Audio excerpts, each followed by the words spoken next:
राम राम दोस्तों, MK production TV channel पर आपका स्वागत है। आज का हमारा ये वीडियो भारत की राजधानी में भारत की शान लाल किले के इतिहास और लाल किले के कुछ रोचक तथ्य पर है, जहां पर हर साल देश के प्राइम मिनिस्टर 15 अगस्त स्वतंत्रता दिवस पर तिरंगा पहनाते हैं।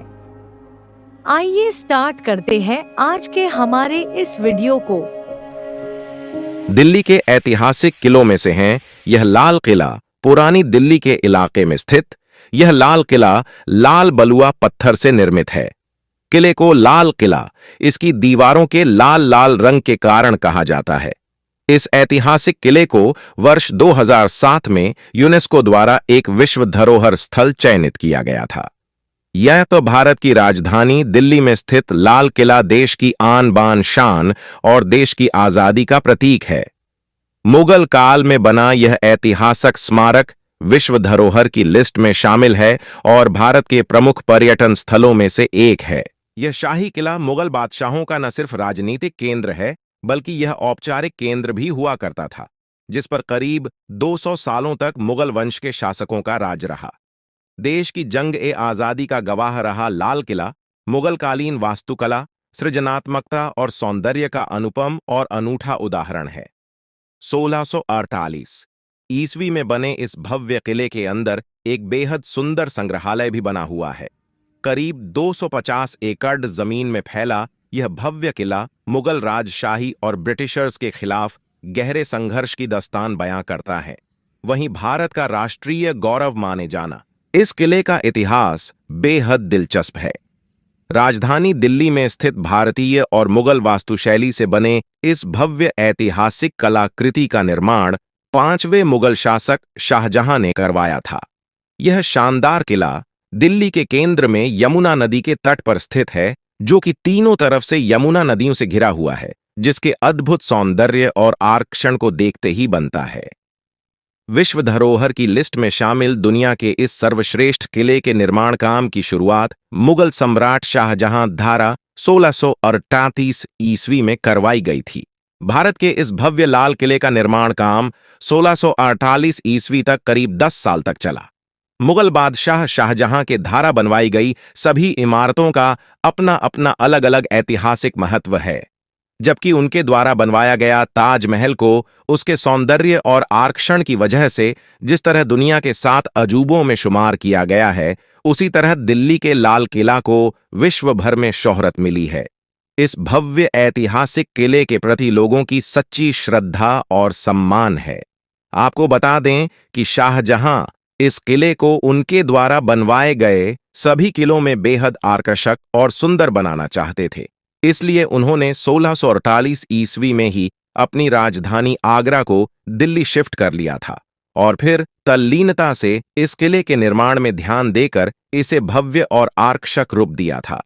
मुगल सम्राट शाहजहां ने आगरा में स्थित ताजमहल को भव्य रूप देने वाले डिजाइनर और मुगल काल के प्रसिद्ध वास्तुकार उस्ताद अहमद लाहौरी को इस किले की शाही डिजाइन बनाने के लिए चुना था। वहीं उस्ताद अहमद अपने नाम की तरह ही अपनी कल्पना शक्ति से शानदार इमारत बनाने में उस्ताद थे। उन्होंने लाल किला को बनवाने में भी अपनी पूरी विवेकशीलता और कल्पनाशीलता का इस्तेमाल कर इसे अति सुंदर और भव्य रूप दिया था। यही वजह है कि लाल किले के निर्माण के इतने सालों के बाद आज भी इस किले की विशालता और खूबसूरती के लिए विश्व भर में जाना जाता है। इस भव्य किला बनने की वजह से भारत की राजधानी दिल्ली को शाहजहानाबाद कहा जाता था। साथ ही यह शाहजहां के शासनकाल की रचनात्मकता का मिसाल माना जाता था। मुगल सम्राट शाहजहां के बाद उसके बेटे औरंगजेब ने इस किले में मोती मस्जिद का भी निर्माण करवाया। लाल किला दिल्ली शहर का सर्वाधिक प्रख्यात पर्यटन स्थल है। यह लाखों पर्यटकों को प्रतिवर्ष आकर्षित करता है। यह किला वह स्थल भी है जहां से भारत के प्रधानमंत्री स्वतंत्रता दिवस 15 अगस्त को देश की जनता को संबोधित करते हैं। यह दिल्ली का सबसे बड़ा स्मारक भी है। एक समय था जब 3000 लोग इस इमारत समूह में रहा करते थे, परंतु 1857 के स्वतंत्रता संग्राम के बाद किले पर ब्रिटिश सेना का कब्जा हो गया एवं कई रिहायशी महल नष्ट कर दिए गए। इसे ब्रिटिश सेना का मुख्यालय भी बनाया गया। इसी संग्राम के एकदम बाद बहादुर शाह जफर पर यही मुकदमा भी चला था। यहीं पर नवंबर 1945 में इंडियन नेशनल आर्मी के 3 अफसरों का कोर्ट मार्शल किया गया था। यह स्वतंत्रता के बाद 1947 में हुआ था। इसके बाद भारतीय सेना ने इस किले का नियंत्रण ले लिया था। बाद में दिसंबर 2003 में भारतीय सेना ने इसे भारतीय पर्यटन प्राधिकारियों को सौंप दिया। इस किले पर दिसंबर 2000 में लश्कर-ए-तोयबा के आतंकवादियों द्वारा हमला भी हुआ था। इसमें 2 सैनिक एवं 1 नागरिक मृत्यु को प्राप्त हुए। 1947 में भारत के आजाद होने पर ब्रिटिश सरकार ने यह परिसर भारतीय सेना के हवाले कर दिया था। तब से यहाँ सेना का कार्यालय बना हुआ था। 22 दिसंबर 2003 को भारतीय सेना ने 56 साल पुराने अपने कार्यालय को हटाकर लाल किला खाली किया और एक समारोह में पर्यटन विभाग को सौंप दिया।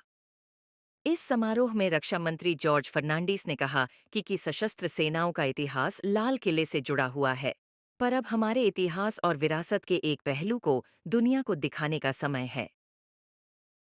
मुगल शहंशाह शाहजहां ने 1621 में लाल किले के निर्माण के आदेश दिए थे। लगभग इसी समय उसने आगरा में अपनी स्वर्गीय पत्नी की याद में ताजमहल बनवाना शुरू किया था।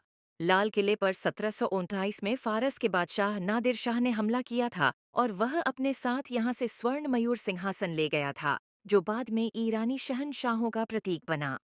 1857 के गदर के बाद ब्रिटिश सेना ने लाल किले पर नियंत्रण कर लिया।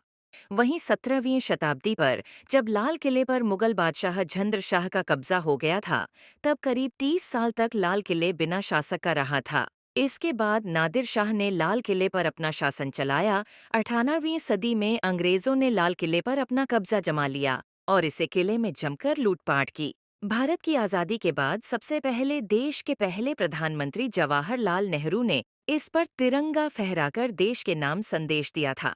वहीं आज़ादी के बाद लाल किले का इस्तेमाल सैनिक प्रशिक्षण के लिए किया जाने लगा और फिर यह एक प्रमुख पर्यटन स्थल के रूप में मशहूर हुआ। वहीं इसके आकर्षण और भव्यता की वजह से इसे 2007 में विश्व धरोहर की सूची में शामिल किया गया था और आज इसकी खूबसूरती को देखने दुनिया के कोने-कोने से लोग इसे देखने दिल्ली जाते हैं।